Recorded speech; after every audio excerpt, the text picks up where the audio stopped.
Good morning everyone, আশা করি তোমরা অনেক ভালো আছো, সুস্থ আছো। ভূমিস লাইফ চ্যানেলে তোমাদের সবাইকে জানাই অনেক অনেক ওয়েলকাম। আর সকালে উঠেই দেখি বাইরের অবস্থা ভীষণ খারাপ, বৃষ্টি শুরু হয়ে গেছে বাইরে।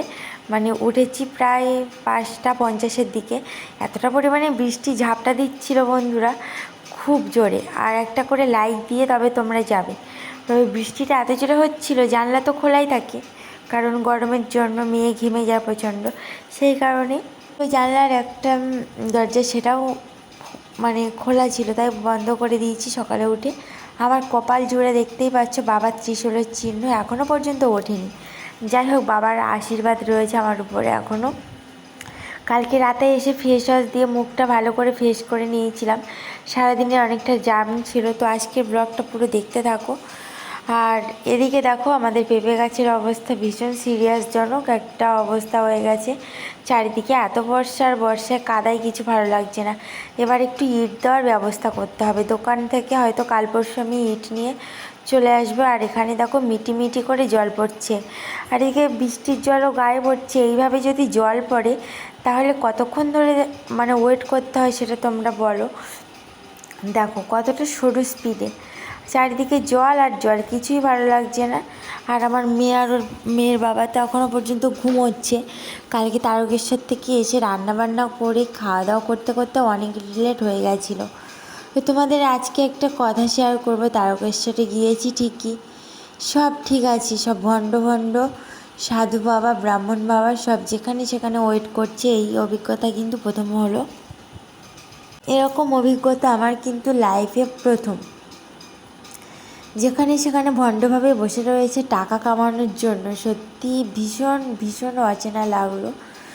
যাই হোক, আর গতকাল একটা মন্দিরে যাওয়ার কথা আছে, জানি না আদৌ যেতে পারবো কি না। ওয়েদারটা ঠিক যদি হয় তাহলে যাব, তো তোমার পুরো ব্লগটা পেয়ে যাবে। হঠাৎ দেখি পেঁপে গাছটা পুরো উল্টে, আর এইভাবে রাস্তার মাঝখানে দেখো কীভাবে এড়ো হয়ে পড়ে আছে। কারণ আর পেঁপেগুলো দেখো ঝুলে ছিঁড়ে যাওয়া অবস্থা। মানে পেঁপে গাছের গোড়ায় মাটি নেই দেখেই বোঝা যাচ্ছে। আর ভীষণ বৃষ্টি হয় এদিকে, এতটা পরিমাণে বৃষ্টি হয় বন্ধুরা, ঘরের সামনে পুরো মানে চলেই আসে জল। আর কি নিচের জল একদম বারান্দার উপরে প্রায় ভর্তি হয়ে যায়। তারপর এখন 6:30টার বেশি হয়ে গেছে, এখন একটু প্রসাদ নিয়ে নিচ্ছি। প্রসাদ নিয়ে সোজা যাব কাকিমাদের বাড়িতে একটু প্রসাদ দিতে। কাল রাতে তো বৌদিদের বাড়ি প্রসাদ দেওয়া হয়ে গেছিলো। বাট কাকিমাদের বাড়িতে রয়েছে একটা বেবি রয়েছে, আমার মেয়ের থেকে একটু বড়, মানে ওর 4 বছর, আমার মেয়ের 3 বছর এরকম। তো বেবিটার জন্য একটু প্রসাদ দিতে যাব। আর ঠাকুরের প্রসাদ মানে সবাইকে একটু একটু দিতে হয়, তাই না? তো ওই জন্যই দেবো আর কি। তো চলো তোমরা ভিডিওটার সাথে থাকো, ভিডিওটা দেখতে থাকো। চ্যানেলটিকে সাবস্ক্রাইব করে যারা এখনও সাবস্ক্রাইব করোনি লাইক করে যেও, বেশি বেশি শেয়ার করো। তো এখানে দেখো প্রসাদ যেমন বাতাসা, তারপর এই যে পিঙ্ক কালারের বাতাসা, নকুলদানা সব কিছু নিয়ে নিয়েছি।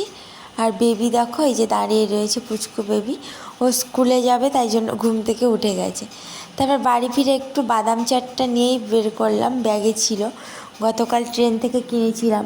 আর এটা কিন্তু ভীষণ হেলদি, মানে চর্বি জাতীয় একটা জিনিস, আর তার উপরে আমার এটা ভীষণ টেস্টি লাগে, তাই জন্য আমি খাবো বলেই বের করেছি। আমার মেয়ে আবার এটার কিন্তু ভক্ত একদমই নয়, ও তেমন ভালোবাসে না, কিন্তু আমার ভীষণ ভালো লাগে। তবে তোমাদের কার কার ভালো লাগে অবশ্যই কমেন্ট করে জানিও। তো বন্ধুরা দেখো কতটা পরিমাণে বৃষ্টি হচ্ছে এখন, মানে জলটা দাঁড়িয়ে গেছে আর প্রচণ্ড বাজ পড়ছে। আর যেই মানে বজ্রটা পড়ছে আমি সেই ফোনটা অফ করেই দিচ্ছিলাম, ক্যামেরাটা ভীষণ বিদ্যুৎ চমকাচ্ছে। বাইরে তো এত বৃষ্টি হচ্ছে ক্যামেরাতে হয়তো বোঝাই যাচ্ছে না। আর এই শাড়িটা পরে ডান্স করছিলাম, ঠিক আছে, বৃষ্টিতে ভিজে এত বিদ্যুৎ চমকাচ্ছে, ভয়ে চলে এসেছি। তা বাদে ফোনটাও ভিজে যাচ্ছিলো, আর তাই জন্য আর বাইরে তো যেতেই পারিনি, তাই ওইখানেই দড়িতেই দিয়ে দিয়েছি। আর দেখো কি অবস্থা, কি বৃষ্টি কিছু ভালো লাগছে না। আর এদিকে একজন রিলস বানানোয় ব্যস্ত, এখন তো কারেন্ট চলেই গেছে, মাই গড। আবার একটা দেখতেই পাচ্ছ কতটা পরিমাণে হচ্ছে। তবে আজকে এখনকার মতো ক্যামেরাটা অফ করছি, তোমাদের সাথে পরে কথা হবে। শুভ বিকেল বন্ধুরা। আর আজকে দুপুরের মেনুতে ছিল আমাদের পুঁইশাক গাটি কচুর তরকারি মাছের ঝোল দিয়ে, আর হয়েছিল উচ্ছে ভাজা। বিকেল হতেই এখন বসে যাচ্ছি একটু নাস্তা টিফিন ফল। আজকে শসা আর লেবু খাচ্ছি, এত পরিমাণে টক, আমার চোখটা দেখতেই পাচ্ছ জাস্ট বন্ধ হয়ে যাচ্ছে। পাতি লেবু ফেল, লেবুটা এতটাই বাজে খেতে। তো নিয়ে ঠকে গেছি, জীবনে আর সবাই প্রায় ঠকানোর জন্যই যেন যেখানে সেখানে ওয়েট করছে, সেখানে যেন আমি ভুট্টা সেদ্ধ করে নেবো, আর এটা অনেকক্ষণ টাইম লাগে জানোই। আর আজকের ব্লগটা এই পর্যন্ত। কেমন হয়েছে আজকের ব্লগটা অবশ্যই কমেন্ট করে জানাতে ভুলে যেও না। চ্যানেলটিকে যারা সাবস্ক্রাইব করো অবশ্যই সাবস্ক্রাইব করো, লাইক করো, ঠিক আছে? তো চলো দেখা হচ্ছে কালকের একটা কোনো ব্লগে। কেমন হয়েছে জানিয়ে যেও।